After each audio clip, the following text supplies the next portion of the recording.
This is 5 reasons not to buy a house right now in Clark County, Washington.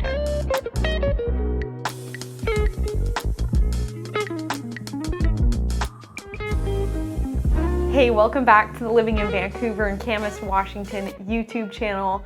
I'm your host, Hannah Dubyne, and I'm happy that you're here today because we're talking about 5 reasons why you may not want to be buying a house right now in Clark County, Washington.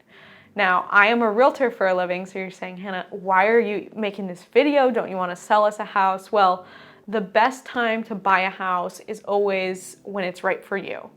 Not when it's right for me. So this might not be the right time for you to buy a house. And so I'm gonna go through those 5 reasons today. The last couple years, there's been such a buying frenzy. You may have gotten a little bit of FOMO, you know, you're missing out, yada, yada. But just know that the best time to buy a home is when it's right for you. The first thing on my list is a pretty obvious one, but some people overlook it because looking at homes is just so fun and exciting. And that's if you can't afford the mortgage.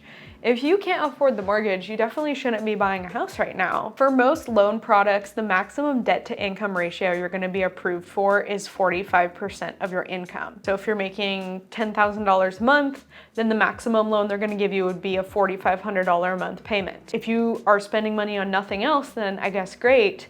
But most people have thousands of dollars in other expenses every month, so that if you're getting approved up to 45% and then you're spending the rest of your money and you're left with nothing, then you're house poor. So if you can't afford the mortgage right now, it's probably not the time for you to buy. Number 2, you don't really need or want to move and you have a super low interest rate. Now let's be honest, anyone that bought prior to 2022 either got a low interest rate or they refied into one. They probably have a loan potentially in the high 2s or in the 3s. And that is amazing. And to be honest, that interest rate is never going to come again. But that doesn't mean that if you have that interest rate, you should absolutely not buy or sell a new home right now. But if you don't have a compelling reason to do so, you may save a lot more money just keeping your current home. If a job is relocating you, if you have a divorce, if you have something crazy big happening on your life and you need to move and you have that low interest rate right now, absolutely move. If you have a big lifestyle switch you want to make, let's say, like we help lots of clients, we help 5 or 6 clients a month move here. And a lot of them move here simply because they want that lifestyle change. They want to live in the Pacific Northwest. If that's really calling your heart, you know, don't wait forever. You only have one life. But if you just kind of feel like making a little switch and you look at your mortgage difference and it's potentially going to be many thousands of dollars a month, it might be best for you to sit tight for a little bit longer. Third reason why you might not want to buy a home right now is if you don't know if you're going to be in the home for at least 3 years. 3 years for me is really that absolute minimum where you're gonna be able to at least break even on the purchase of the home. With the cost of selling in this area, you're gonna want your home to appreciate at least 10% cumulatively from the time you buy it to the time you sell it. In less than 3 years, that's probably gonna be a little difficult to do. Of course, crazy life things happen and sometimes you do have to sell a year after you bought. Someone dies, you get a job relocation, etc., etc. But if you really don't know if you're gonna be staying put for at least 3 years, maybe just wait a little bit longer until you're sure. Number 4, your current rent is very low and you have different money priorities. Every once in a while, I come across folks who have a rental and it's like dirt cheap because their landlord hasn't raised rent on them, or maybe they're sharing the house with someone else, like they have roommates because they're young and they're single, and they are keeping their monthly housing to like below $1,000 a month. I'm sorry, but you can't buy anything for lower than $1,000 a month in this area.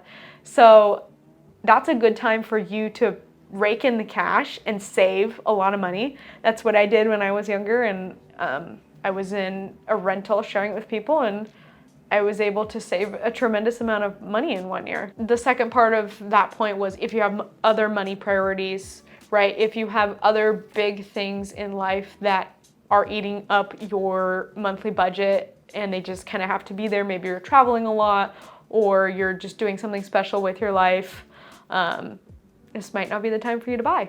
Number 5, this one's really important, and it's if you have little or no savings. I work with clients in all price ranges. I have sold $100,000 manufactured homes all the way up to $2 million plus luxury estates here in Clark County. And with that comes all different ranges of financial literacy and savings. But I am genuinely so terrified for you as a buyer if you, when you close on the home, are gonna have less than $10,000 in liquid savings somewhere. I'm so scared for you. Please do not buy a home with less than $10,000 in the bank after it's all said and done. It's pretty much not gonna happen that you're gonna get a mortgage less than $2,500 to $3,500 a month these days. If you only had $10,000 in savings and your housing costs were $3,000 a month, then you have 3 months before you run out of money. If you lost your job, if you got, critically injured, if something crazy happened, and that's not accounting for any other costs. So that means that things could flip around really quickly. So I'm a big fan of personal savings. If you want to just chat about personal finance sometime, like that's a great way to get me talking. Save, save, save before you buy a home. And make sure you have at least 5 figures in the bank account before you close. Well, I tried to keep this video short and sweet, so those are my 5 points. There's not really much else to say about them, but just keep yourself in check before you are going to potentially purchase a home. It's always gonna be some amount of risk, right? You are taking on a mortgage, and for generations, it's been difficult for our parents and our grandparents to save up to get there. So don't think that it's gonna be necessarily easy, but also be smart with your money. If you do think it's the right time to buy, if these things don't apply to you, feel free to reach out to myself and my team at Dubyne Realty Group. We are experts in Clark County and we would love to serve you. Email us, DM us on Instagram at Hannah Dubyne, text me, and also sign up for our weekend newsletter, Weekend Happenings with Hannah. We post about the best 4 or 5 events happening every weekend there. Thank you so much for watching, and we'll see you next week.